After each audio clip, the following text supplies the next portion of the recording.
నమస్తే, welcome to BCN news. నేను విజయలక్ష్మి. ముందుగా ముఖ్యాంశాలు. కుప్పం పర్యటనలో భాగంగా తుమ్మిసి చెరువు వద్ద కృష్ణమ్మకు జలహారతి ఇచ్చిన నారా భువనేశ్వరి. చంద్రబాబు కుప్పానికి కృష్ణా జలాలు తెచ్చి దశాబ్దాల కలను నిజం చేశారని వెల్లడి.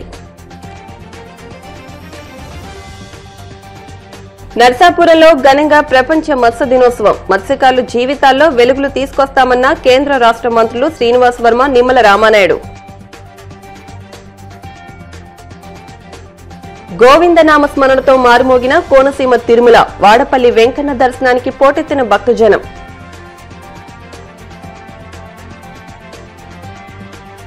మహేశ్వరంలో సబితా అనుచరులు చెరువులను కబ్జా చేస్తున్నారని కవిత ఆరోపణ. బీఆర్ఎస్ ఎమ్మెల్యేలు కాంగ్రెస్ తో సంప్రదింపులు జరుపుతున్నట్లు తెలిసిందని వ్యాఖ్య. హంద్రీనీవా కాలువ ద్వారా కృష్ణా జలాల రాకతో కుప్పం నియోజకవర్గంలో కరువుకు శాశ్వత పరిష్కారం దొరికిందని సీఎం చంద్రబాబు సతీమణి NTR memorial trust managing trustee Nara Bhuvaneswari పేర్కొన్నారు. శాంతిపురం మండలం గుంజర్లపల్లె పంచాయతీ పరిధిలోని తుమ్మిసి పెద్ద చెరువులో జలహారతి కార్యక్రమంలో ఆమె పాల్గొన్నారు. కృష్ణా జలాలకు శాస్త్రోక్తంగా పూజలు చేసి హారతి ఇచ్చారు.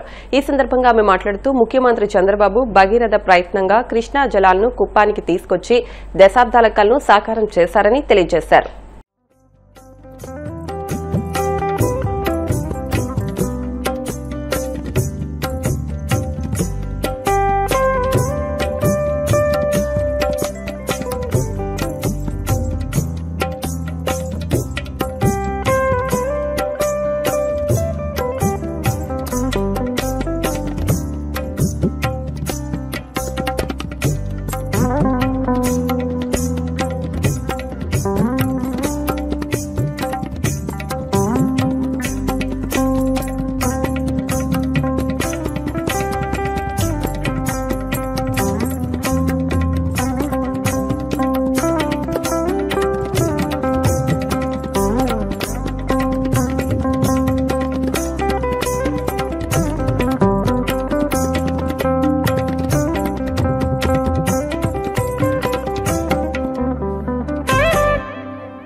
మీకు త్రాగే నీరు, మీ పంటకి ఏ కరువు లేకుండా మన బాబన్న ప్రజల కోసం ఆలోచించి ఈ నదుల అనుసంధానం చేసి ఆయన ఎంత దూరదృష్టో అవన్నీ ఆలోచించే ప్రతి ఒక కుప్పం నియోజకవర్గానికే కాదు, యావత్ ఆంధ్రప్రదేశ్ లో ఎస్పెషలీ రాయలసీమకి నీరు అనేది ఎక్కడ కరువు అనేది ఉండకూడదు. కరువు ఎందుకు వస్తుంది? నీరు లేనప్పుడు. మన అన్నదాతలకి వ్యవసాయం చేయటానికి నీరు అనేది అవసరం.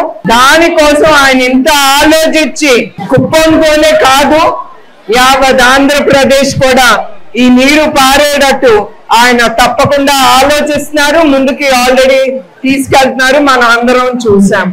మీకోసం, కుప్పం కోసం ఆయన చాలా ఆలోచించి చాలా ముందుకి తీసుకెళ్తున్నారు. ఇప్పుడే మీరు చూశారు, కుప్పంకి 6 ఇండస్ట్రీస్ వస్తున్నాయి. ఇండస్ట్రీస్ వస్తే ఏమవుతాయి మీరు చెప్పండి.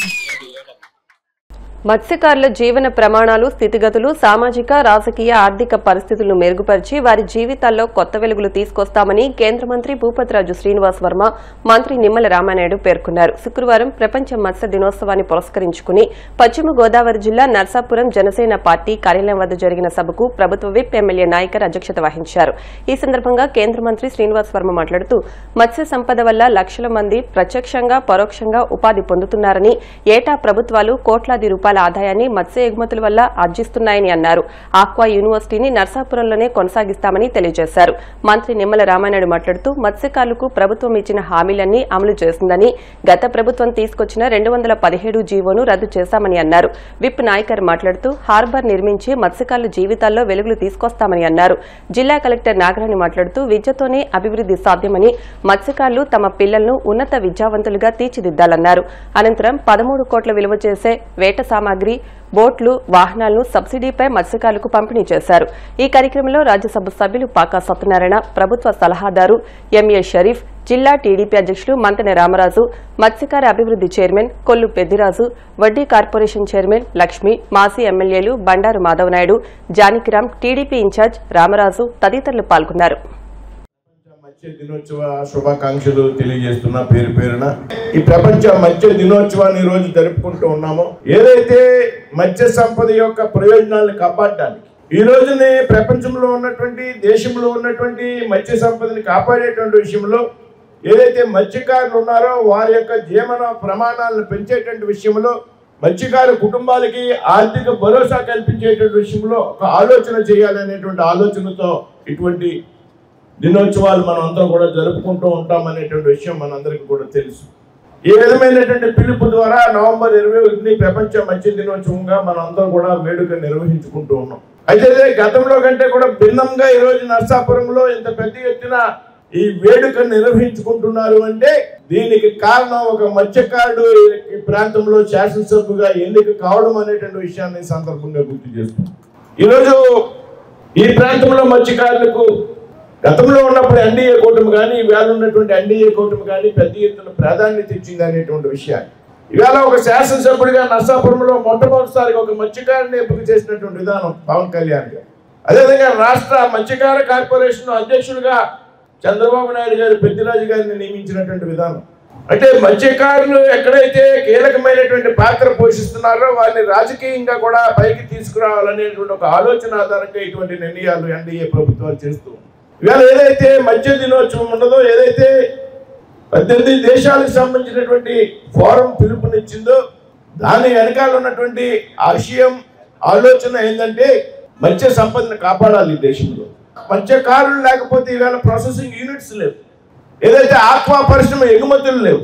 ఇవాళ భారతదేశానికి పెద్ద ఎత్తున విదేశీ మారక ద్రవ్యాన్ని సంపాదించి పెడుతున్నటువంటి పరిశ్రమ ఏదైనా ఉన్నది అంటే అది మత్స్య సంపద అనేటువంటి విషయం. ఈ విధంగా పెద్ద ఎత్తున భారతదేశంలో ఎక్స్పోర్ట్ జరుగుతూ ఉన్నది.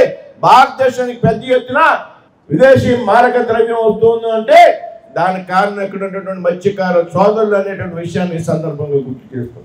ముఖ్యంగా భారత ప్రధానమంత్రిగా నరేంద్ర మోడీ గారి బాధ్యతలు స్వీకరించారు. పెద్ద ఎత్తున మత్స్యకార కుటుంబాలకు చేయూతనివ్వాలి, వారి యొక్క జీవన ప్రమాణాలను పెంచాలి అనేటువంటి ఆలోచన చేశారు. అందులో భాగంగా ప్రధానమంత్రి కిసాన్ సమ్మాన్ యోజన PMKSY అనేటువంటి పథకాన్ని ప్రవేశపెట్టినటువంటి ఘనత నరేంద్ర మోడీ గారిది. అంతేకాదు ప్రత్యేకంగా మత్స్య శాఖను ఏర్పాటు చేసి ఒక కేబినెట్ మంత్రిని నియమించినటువంటి ఘనత కూడా ప్రధానమంత్రి నరేంద్ర మోడీ గారు అనేటువంటి విషయాన్ని ఈ సందర్భంగా గుర్తు చేస్తారు.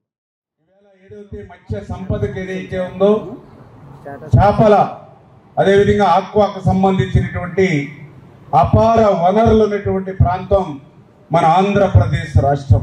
ఎందుకంటే దగ్గర 975 కిలోమీటర్ల విస్తారమైనటువంటి తీర ప్రాంతం ఉన్నటువంటి రాష్ట్రం మన ఆంధ్రప్రదేశ్ రాష్ట్రం.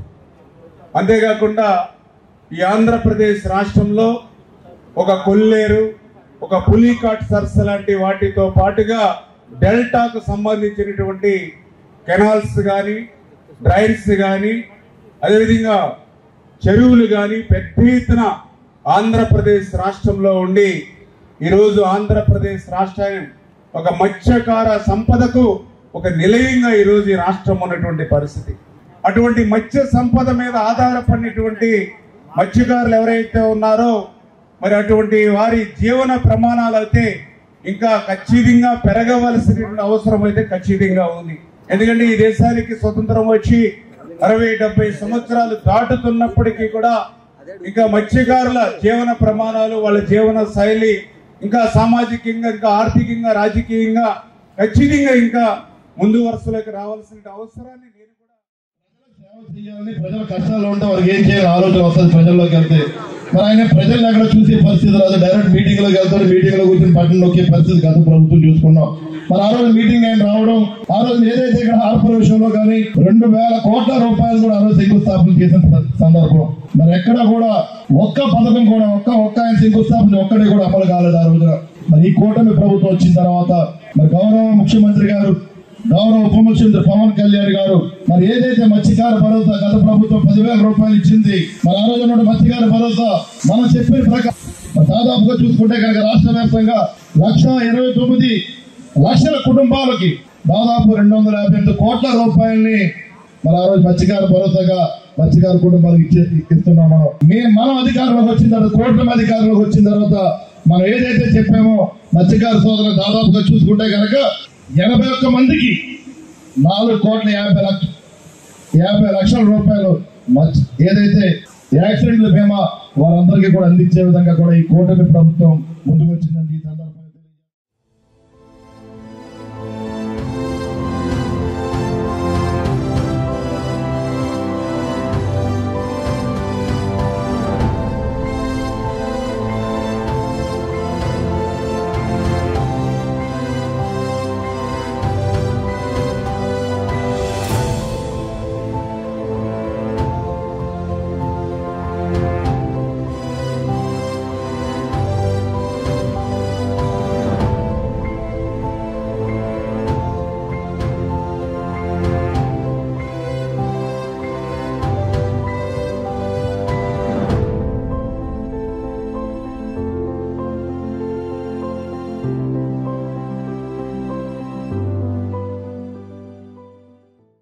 కోనసీమ తిరుమలగా వర్ధిల్లుతున్న వాడపల్లి శ్రీ వెంకటేశ్వర స్వామి ఆలయం భక్తులతో కిటకిటలాడుతోంది.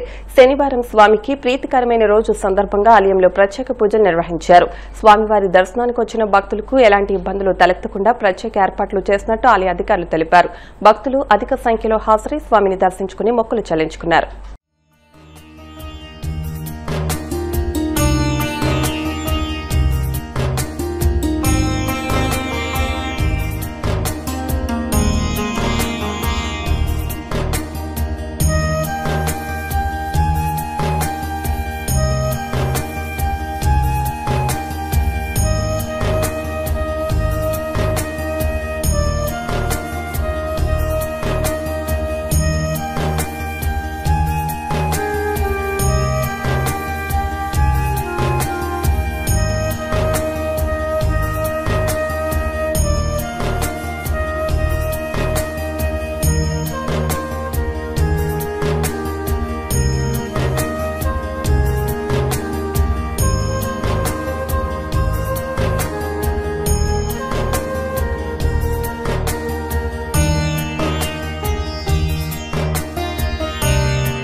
ఇప్పుడు కాసేపు ప్రకటనలు.